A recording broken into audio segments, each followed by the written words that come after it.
Finally आज हम question number 2 पर आ गए हैं। आशा करते हैं कि आपने पहली वीडियो देख ली होगी इस एक्सरसाइज की।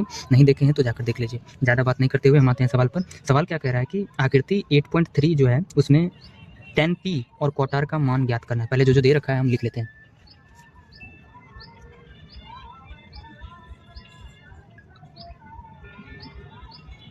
समकोण त्रिभुज PQR में भुजा क्या भुजा दे रखा है PQ बराबर 12 सेंटीमीटर और PR बराबर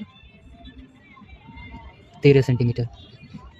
बोल हमें ज्ञात करने क्या बोल रहा है, हमें ज्ञात करना है, क्या ज्ञात करना है, हमको बोल रखा है tan p minus cot r का मान, इसका जो मान है वो हमें ज्ञात करना है। तो इसका मान ज्ञात करना है। अच्छा ध्यान से देखें तो इसका मान ज्ञात करने से पहले हमें tan p का भी मान चाहिए और cot r का भी मान चाहिए। तो पहले हम इसका मान निकाल लेते हैं। पाइथागोरस प्रमेय चलिए, पाइथागोरस प्रमेय से, पाइथागोरस प्रमेय से क्या होता है, हमें किसका मान निकालना चाहिए, आज आधार का मान निकालना है। ये त्रिभुज का आधार है, आधार का मान निकालना है यानी b। तो क्या होता है फॉर्मूला, b बराबर over root of h square minus p square.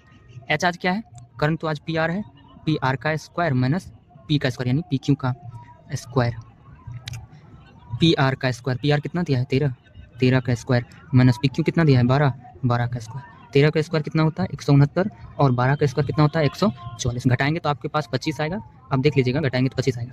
25 का कितना रूट हो जाता है 5 हो जाता है। फाइनली हमारे पास आधार हो गया। आधार क्या था QR, तो हम लिख लेते हैं यहाँ QR बराबर B, यानी हमारा QR निकल गया, आधार निकल गया। अब हमें क्या करना है, पहले tan p का मान निकाल लेना है। tan p, तो tan p लंब, अच्छा tan थीटा का फॉर्मूला होता है लंब बटा आधार। लंब क्या होगा, आज कोण P है तो P के सामने वाला भुजा लंब होगा और इस लंब क्या है QR बटा आधार क्या होगा, ये वाली भुजा जो कोण से संलग्न है, जुड़ा हुआ है PQ।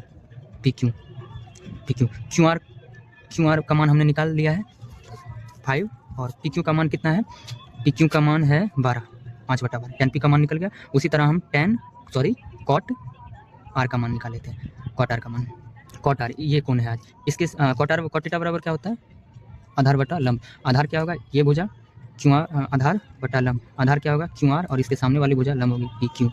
QR कितना है, QR हम निकाल चुके हैं 5 और PQ 12। तो फाइनली इतना निकल गया। और हमें निकालना क्या था tan p minus cot r। हमने tan p भी निकाल लिया, cot r भी निकाल लिया, बस अब इसको इसमें से घटा देना है। इसलिए tan p minus cot r बराबर क्या होगा, tan p का मान रख दीजिए 5/12 माइनस cot r का मान 5/12। तो फाइनली क्या हमारे पास क्या बचेगा 0। ठीक है, फाइनली यही हमारा आंसर हो जाता है। धन्यवाद, मिलते हैं अगली वीडियो में।